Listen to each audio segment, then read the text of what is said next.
Topic है। इसमें हम लोगों ने बेसिक पॉइंट्स कुछ सीखी थी, बेसिक बातें हम लोगों ने सीखा था। उसमें हम लोगों ने रिफ्रैक्शन से जुड़े हुए कुछ टर्म्स सीखे थे। आज हम लोग रिफ्रैक्शंस के आगे की पार्ट करते हैं। सेकंड वीडियोस में हम लोग पढ़ने वाले हैं। जो हम लोग पहला जो पॉइंट पढ़ने वाले हैं वो है आपका लॉ ऑफ रिफ्रैक्शन।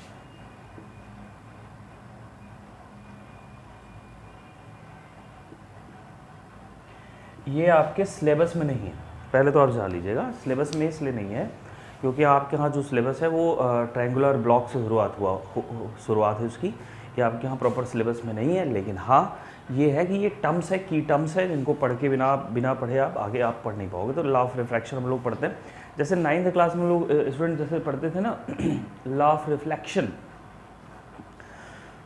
वैसे ही यहाँ पे हम लोग पढ़ेंगे लॉ ऑफ रिफ्रैक्शन। ये भी एक समझने वाला पॉइंट है, आप केवल समझ लीजिए। यहाँ से कुछ टर्म्स आपको रिलेट करने के लिए मिल जाएंगे। Let start. What is the first law? अब यहाँ पढ़ने वाले हम लोग फर्स्ट लॉ। फर्स्ट लॉ ये था स्टूडेंट, हम लोगों ने एक सीखी थी कि एक लाइन है, ट्रांसपेरेंट लाइन है, यहाँ पे एक लाइट आ रही है एंड ऑल दिस, और ये आपका नॉर्मल लाइन है, ये भी आप जानते थे। ये आपका रिफ्लेक्टेड लाइन है और ये आपकी refracted line.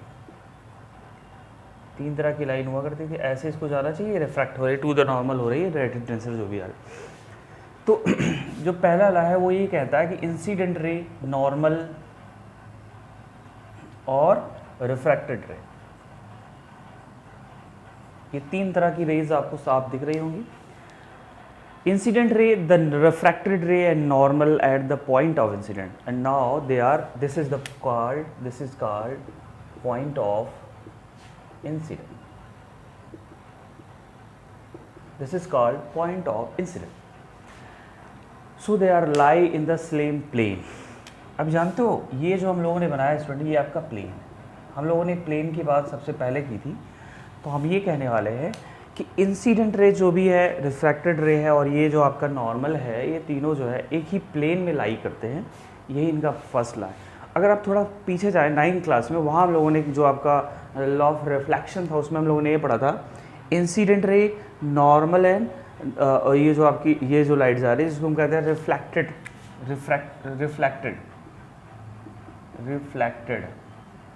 This is called reflected ray. ये तीनों एक ही पॉइंट पर लाई करते हैं। ये शायद लास्ट ईयर में आपने पढ़ा होगा, लेकिन ये लॉ इसमें आपका किसके बीच में रिलेशन दिखाना है, this is the relation between incident ray, normal and refracted रे। आई थिंक आप इस लॉ को समझ गए होंगे। They are lie in same plane. पहला लॉ हो गया जो सिंपल से। ऐसा देखो, ये सारी बुक्स में भी चीज़ें लिखी हुई हैं, ऐसा नहीं कुछ नया मैं आपको नहीं बता रहा हूँ कि आप लोग उसको कभी जानते ही नहीं हो। तो लेकिन ये एक ट्रेडिशन होता है भाई, हम अगर किसी बड़े टॉपिक की तरफ बढ़ते हैं या सीखते हैं उसके बारे में, तो हमको कुछ बेसिक्स बातें बताना ही पड़ता है।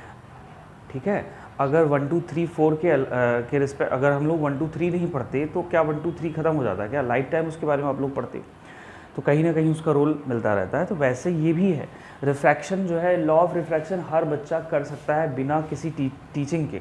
कोई क्लास की हुई, मेरी क्लास आप करिए मत करिए, लेकिन आप इसको कर सकते हो। लेकिन कुछ ऐसे टर्म्स ज़रूर आपको मिलेंगे जहाँ आपको थोड़ा समझने की ज़रूरत है। तो आई थिंक ये पॉइंट बहुत स्पेशल नहीं है, तो ऐसा नहीं है इसमें बहुत ज़्यादा मैं टाइम दूँ।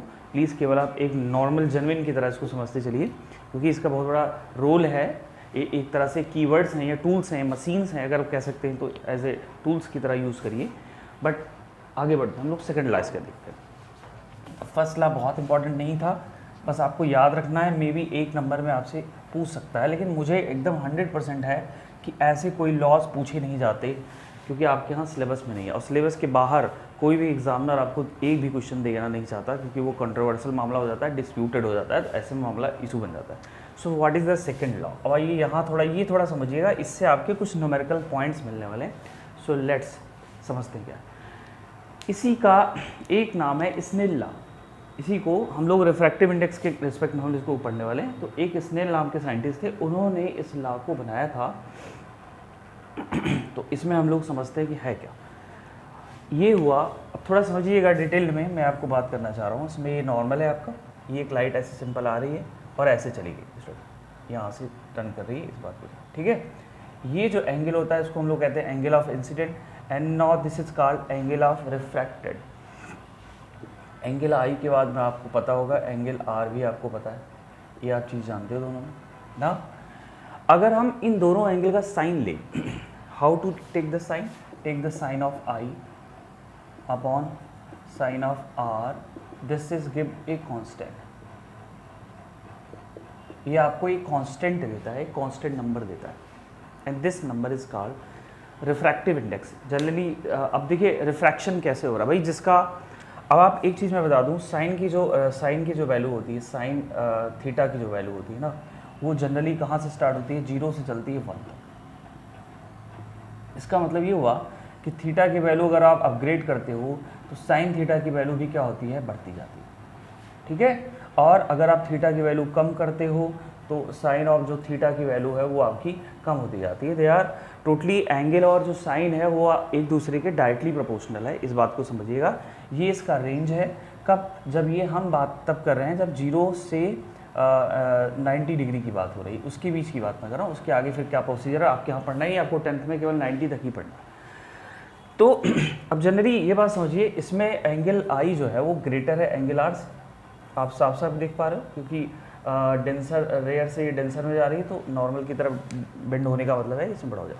तो आप मुझे ये बताएं कि जो साइन ऑफ आई होगा वो भी आप साइन ऑफ आर से बड़ा हो जाएगा। इससे ये क्लियर हो जाता है कि जो साइन आई है उसका और साइन आर है, ये जो भी आएगा, जो भी रिजल्ट आएगा वो क्या होगा, ग्रेटर देन 1 होगा या इक्वल्स टू 1 हो जाएगा। ये बात आप समझिएगा, या तो वो 1 होगा या तो 1 से बड़ा होगा, इस बात को समझिए, क्योंकि आई बड़ा है। अच्छा, अगर इस केस में आई बड़ा है तो भी ये मस्ट बी ग्रेटर देन 1 होने वाला है, एक तो पक्का हो गया। जानते हो 1 तब होता है जब दोनों एंगल्स आपके बराबर हो जाएं, इन दैट केस में नो रिफ्रैक्शन। बात करेंगे हम, बात करेंगे अगर साइन आई और साइन आई में अगर ये वैल्यू जो है छोटी हो गई तो ओवरऑल इस फ्रैक्शन की जो वैल्यू है वो बढ़ जाएगी, and so this is greater than 1। इसका मतलब ये है इस कांस्टेंट को जो हम लोगों ने यहाँ कांस्टेंट लिखा, इसका एक सिंबॉलिक फॉर्म है जिसको हम लोग कहते हैं न्यू, ये ऐसे लिखते हैं, कहीं कहीं पे यन भी लिखा जाता है। तो दोनों में आप कंफ्यूज नहीं होइएगा, बात एक ही होती है, but this is A total constant. ये एक लैटिन वर्ड होता है, इसका नाम होता है म्यू, म्यू म्यू ME ये आपका इसका एक नाम है, आपके बुक्स में साफ साफ लिखा हुआ है, उसमें मैं अलग से कुछ नहीं बता रहा हूँ। This is a particular constant and are use for the refractive index, and बहुत जगह पे आपको यन भी मिलता है। तो अगर मैंने लिख दिया म्यू 1 to 2 मीन्स व्हाट, इसका मतलब आप समझिए refractive index of second with respect to 1, मतलब आपको जो ये पहले वाला जो यहाँ पे लगा हुआ है इसको पढ़ना है, इसको सफिक्स कहिए, इसको प्रीफिक्स कहिए, तो आपको थोड़ा समझ में और बात आ जाएगी। तो इसको हम क्या कहेंगे, this is refractive index of second with respect to 1, ये हो गया। 1 to 2 पढ़ा मैंने, समझिएगा इस बात को। ये सारी बातें हम बात करने वाले हैं, प्लीज देखिए। अगर इसको n में लिख दे 1 to 2 तो क्या कहेंगे इसको, बताइए, refractive index of second medium with respect to first medium. Very simple, आप समझ पा रहे होगे, मुझे लग रहा है इसको आसानी से समझ गए होगे। यन लिखिए या म्यू लिखिए, कोई बहुत बड़ा इशू नहीं है। आपकी बुक में अलग अलग तरीके से देगा तो आप कंफ्यूज नहीं होगा। आपके यहाँ तो जो आपकी बुक्स है सेलिना की, उसमें तो इन्होंने म्यू दिया है, कहीं कहीं पे यन मिलता है, तो कंफ्यूजन नहीं रखना है, तो इस बात को थोड़ा ध्यान रखिए। यन ही आने वाला है तो इसको हम लोग म्यू कहते हैं। This is a refractive index, और ये जनरली रिफ्रैक्टिव इंडेक्स है किसका, ध्यान रखिएगा, refractive index of second medium का। जैसे मैंने लिख दिया म्यू 1 to 2, ये रिफ्रैक्टिव इंडेक्स है किसका, 2 का। This is refractive index of second medium. बात आप समझ गए, सेकेंड मीडियम का है, इसी को स्नेल लॉ भी कहा जाता है। स्नेल लॉ एक वर्ड मिलेगा, तो वैसे ये सारे लॉज है नहीं आपके यहाँ सिलेबस में, कहीं पे भी सिलेबस में स्नेल लॉ के बारे में बहुत कुछ नहीं लिखा गया है, केवल आपको ये एक ब्रीफ समझना है, बाकी कुछ खास बात नहीं की गई है। ब्लॉक की बात की गई जो आपके यहाँ मेनली सिलेबस में है, स्नेल लॉ के बारे में वही बात। लेकिन हाँ, लेकिन रिफ्रैक्टिव इंडेक्स आपको पढ़ना पड़ेगा, तो इसके लिए मैंने आपको ये रिफ्रैक्टिव इंडेक्स, छोटी सी बात, अभी इसमें बहुत कुछ डिस्कशन है, पहले आप इसको जान लीजिए, फिर मैं आगे आपसे बात करता हूँ। लेट्स सी, अगला पॉइंट देखिए प्लीज। अब देखिए यहाँ से आपको एक छोटा क्वेश्चन मैं आपको बता दूँ क्या बनने वाला है। जैसे मैं एक क्वेश्चन और पहले मैं इसको एक और फॉर्मेट क्लियर कर दूँ। जैसे ये दिया हुआ कि 1:2, इसको कहते हैं refractive index of second with respect to 1। अगर हमने लिख दिया 1:2, इसको कहेंगे this is refractive index of first with respect to second. इसमें पहले का रिफ्रैक्टिव इंडेक्स निकल गया है सेकेंड के रिस्पेक्ट में, तो इसको समझिएगा, ये बहुत स्पेशल है और आपको जानना भी ज़रूरी है इसमें। अब देखिए स्टूडेंट, हमने ये कहा कि अगर आपका साइन ऑफ आई ग्रेटर है साइन ऑफ आर से, तो this so that refractive index 1:2 must be greater than 1। ये हो गया, ये पहला रूल है। अब ये होता कब है, ये कब होता है, जब लाइट रेयर से डेंसर में जा रही है, तो इस बात को याद रखिएगा।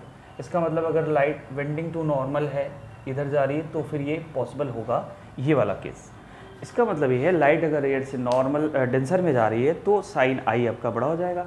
इसी के जस्ट उल्टा देख लीजिए कि साइन आई अगर लेस देन हो गया साइन आर से, इसका मतलब ये कब होगा बताओ स्टूडेंट, ये होगा जब डेंसर से रेयर में जाएगी, ऐसे जाएगी, इसको जाना ऐसे चाहिए था, अब यहाँ आर आपका बड़ा हो गया, आई आपका छोटा हो गया। ऐसे में रिफ्रैक्टिव इंडेक्स क्या लिखेंगे हम लोग, 1:2 ये लिखेंगे नहीं, फिर हम लिखेंगे, हाँ ऐसे लिख लो, चलो क्या हो जाएगा, रिफ्रैक्टिव इंडेक्स ऑफ क्या हो जाएगा, sine i upon sine r, ये लिख सकते हैं हम लोग, sine i upon sine are.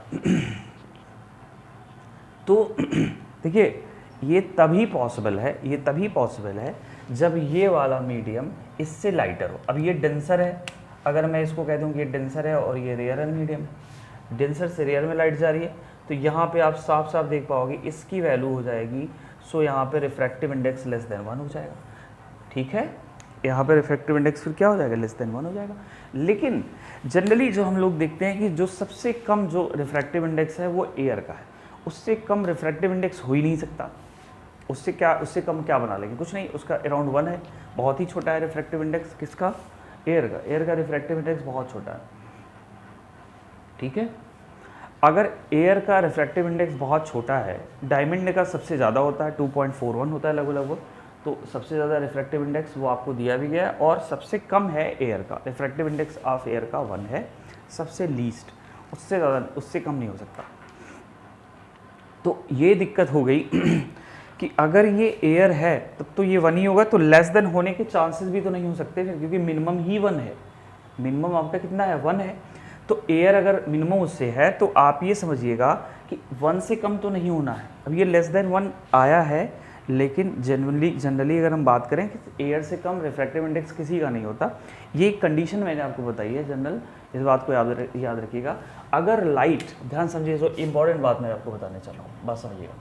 अगर एयर से लाइट किसी भी मीडियम में जा रही है, किसी भी मीडियम में जा रही है, तो refractive index must be greater than 1 होगा। इसको आप याद रखिएगा, यही आपके यहाँ MCQs में पूछा जाएगा। ये कंडीशन केवल एक नॉर्मल कंडीशन है कि किसी डेंसर से अगर किसी लाइट रेयर में जा रही है तो उस समय उसका रिफ्रैक्टिव इंडेक्स लेस देन 1 होगा, ये एक अलग बात है। लेकिन जो आपके यहाँ अभी आपके यहाँ बुक्स में है, जनरली ये हम लोग जान के चलेंगे कि रिफ्रैक्टिव इंडेक्स जो है ऑलवेज ग्रेटर देन 1 होता है, इसी को आपको याद रखना है। और एग्जाम में आने की प्रोबेबिलिटी इसकी सबसे ज़्यादा है, 1 नंबर क्वेश्चन में आपको जानना है। Refractive index of transparent any mediums is always greater than 1, it can be less than 1। ये लेस देन 1 भी हो सकता है, लेकिन आपको लेस देन 1 पे ज़्यादा काम नहीं करना है, but it must be greater than 1 पे काम करना है। ठीक है, बिकॉज स्पीड ऑफ लाइट, अच्छा ये होता क्यों है भाई, हम लोगों ने रिफ्रैक्शन का एक कॉज पढ़ा था कि जब लाइट इसमें से इसमें जा रही है, इसका मतलब इसकी जो वेलोसिटी वो कम हो रही है, तभी वो नॉर्मल की तरफ बेंड कर रहा है। इन दैट केस में इसकी वेलोसिटी इससे ज़्यादा हो जाएगी, ये अभी टू द नॉर्मल हो जाएगा। So these are 2 important part of your refractive index. So let's note down this part, और फिर हम लोग इसके आगे थोड़ा सा बढ़ते हैं। ठीक है, चलिए एक छोटा सा फार्मूला इसमें मैं बता दूं, समझते हैं क्या है इसमें।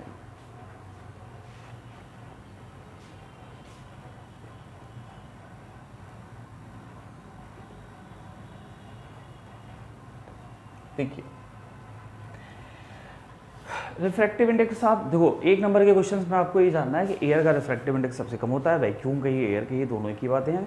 डायमंड का सबसे ज़्यादा रिफ्रैक्टिव इंडेक्स होता है। क्वेश्चन आप क्या बन सकता है एक नंबर में, अगर एमसीक्यूज में पूछता है किसका रिफ्रैक्टिव इंडेक्स सबसे ज़्यादा है तो डायमंड का, याद रखना, ठीक है। अगर refractive index of 1 2 refractive index of 2 to 1 is equal to 1, ये आपको नंबर 1 फार्मूला है जो आपको याद रखना है, इंपॉर्टेंट है, इससे जुड़े हुए क्वेश्चन आपको मिल जाते हैं, ठीक है। इसमें रिस्पेक्ट की बात, अच्छा अगर मैं ये लिख दूं refractive index of glass, simple glass लिख दिया, तो इसमें मुझे रिफ्रैक्शन नहीं पता है किसके रिस्पेक्ट में निकालना है। तो अगर ऐसा है जहाँ कुछ नहीं दिया है तो हम वहाँ एयर अपने आप से मान लेंगे, वो एयर यूनिवर्सल है। एयर अगर आपको नहीं दिया हो तो उसको हम मान लेंगे कि ये आपका क्या है, ये एयर के रिस्पेक्ट में ही निकाला गया, ठीक है। इसको हम कहते हैं पार्टिकुलर स्पेशल टाइप ऑफ, हम स्पेशल रिफ्रैक्टिव इंडेक्स कहते हैं किसी भी ट्रांसपेरेंट मीडियम का, चाहे वो वाटर हो चाहे वो ग्लास हो, ठीक है। तो इससे जुड़े हुए क्वेश्चंस आपको मिलेंगे। एक छोटा छोटा फार्मूला है, मामला इसमें हम हमने आपको समझा ही दिया। और एक छोटी सी बात और देखिए,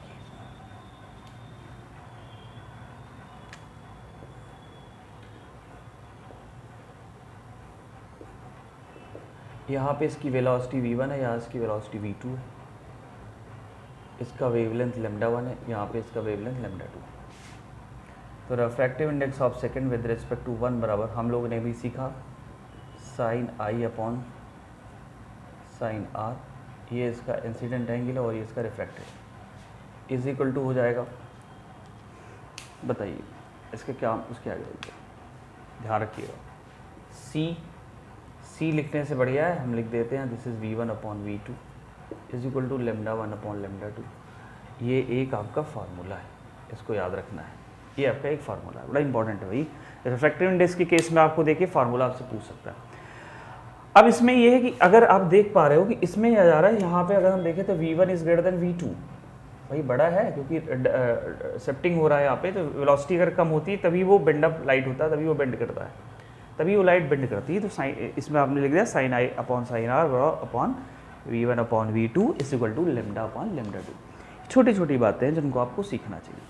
अब इससे जुड़ा हुआ क्वेश्चन है, speed of light in air अमूमन कितनी होती है? दुनिया में कितनी भी लाइट्स है, लेकिन सबसे ज़्यादा जो लाइट है वो क्या है? Speed of light in air, normal light का स्पीड वो जनरली होती है, उसको हम इसी से कहते हैं 3 × 10⁸ मीटर पर सेकेंड। इससे सभी लाइट्स कम होती, इससे ज़्यादा किसी की स्पीड हो ही नहीं सकती। अब अगर मान लो कोई लाइट आ रही है ये ऐसे, इसकी स्पीड वही है जो इसकी है, तो जाहिर सी बात है उससे तो ये कम ही हो, है ना, उससे तो ये ऑलवेज कम होने वाली है। इसका मतलब अगर हम इसको v मान लें, हियर मस्ट बी v क्या होगा, लेस देन c होगा, पक्का होगा। और इवन हम ये भी कह सकते हैं this is less and less than c कह सकते हैं, बहुत ही कम होगा, क्योंकि उतना रेफरेंस तक पहुंच पाना आसान नहीं होता। इसकी जो वेलोसिटी है वो एक्चुअल वेलोसिटी से बहुत कम है। So find out the value of, find the relation. तो यहाँ पे जो रिफ्रैक्टिव इंडेक्स 1:2 लिखा जाएगा, जैसे c अपॉन v, ये एक फार्मूला ये भी है, उसी से जुड़ा हुआ है, लेकिन ये थोड़ा स्टैंडर्ड फॉर्म में लिखा हुआ है। अब जैसे एक क्वेश्चन हम दे दें कि एक लाइट है, मान लो एक लाइट है, after the refraction its velocity becomes, v की वैल्यू दे दिया है 2:10⁸ मीटर पर सेकेंड। आपसे पूछ रहा है कि उस मीडियम का मुझे रिफ्रैक्टिव इंडेक्स निकालना है, तो आप सीधा फार्मूला लगाइए 2 to 1 is equal to c upon v। अब c की वैल्यू आपको याद होना चाहिए 10⁸, 2 इंटू बताओ भाई 10⁸, तो finally they are cancel, finally आपको 1.5। हमने बताया कि refractive index must be greater than 1, but also यहाँ पे हम लोग लिख सकते हैं refractive index less than 1, less than 1 भी होता है, लेकिन आपको इस पे काम करना। तो वैल्यू आई ना 1.5। अब आप समझिए जिसका जितना ज़्यादा रिफ्रैक्टिव इंडेक्स है वो उतना ही ज़्यादा रिफ्रैक्शन करता है। अच्छा, डायमंड का होता है, जो डायमंड हम लोगों ने पढ़ा है उसका जो रिफ्रैक्टिव इंडेक्स होता है वो हम लोगों ने कहा 2.41 है, बहुत ज़्यादा है, एयर से तो बहुत ज़्यादा है। ऐसे में इसमें जो रिफ्रैक्शन है वो सबसे ज़्यादा क्या होगा, इसमें जो रिफ्रैक्शन होगा मैक्सिमम होगा। इसमें जो वेलोसिटी होगी वो क्या होगी, less and less than c होगी, बहुत ही कम होगी, क्योंकि अगर रिफ्रैक्शन ज़्यादा है तो बेंडिंग ऑफ लाइट बहुत ज़्यादा होगा। ऐसे में हम ये कह सकते हैं कि जो वेलोसिटी है, जो फाइनल वेलोसिटी आ रही है वो बहुत कम हो जाएगी एक्चुअल वेलोसिटी से।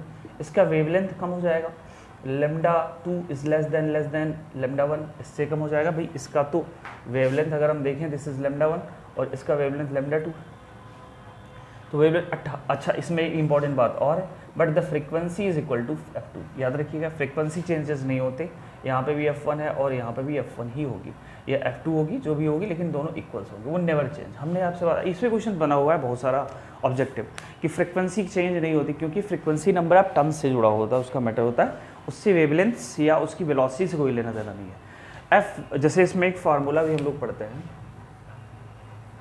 है ना, f बराबर होता है v बराबर f लैम्डा, v बराबर होता है f लैम्डा, जहाँ पे f जो है फ्रीक्वेंसी है। तो यहाँ हम लिख सकते हैं v is directly proportional to lambda because f जो है वो कांस्टेंट होता है, फ्रीक्वेंसी नहीं बदलती है। इस बात को थोड़ा याद रखिएगा। ये छोटी छोटी बातें मैंने जो आपको लिखी हैं इन पे आपको याद रखना है, इनसे आपके MCQs क्वेश्चंस पूछते हैं। अब देखिए MCQs 15 क्वेश्चन आता है, 15 क्वेश्चंस आपके 15 मार्क्स के in the section A। So this is compulsory part. तो ऐसे में आपको प्रॉपर इस पर वर्क करना चाहिए कि क्वेश्चन आपके कहाँ से 1 नंबर वाले मिल सकते हैं। इसको आप समझते चलिए, नोट डाउन भी कर सकते हैं, आपके बुक्स में भी है, मैं अलग से कुछ नहीं बता रहा हूँ, इसलिए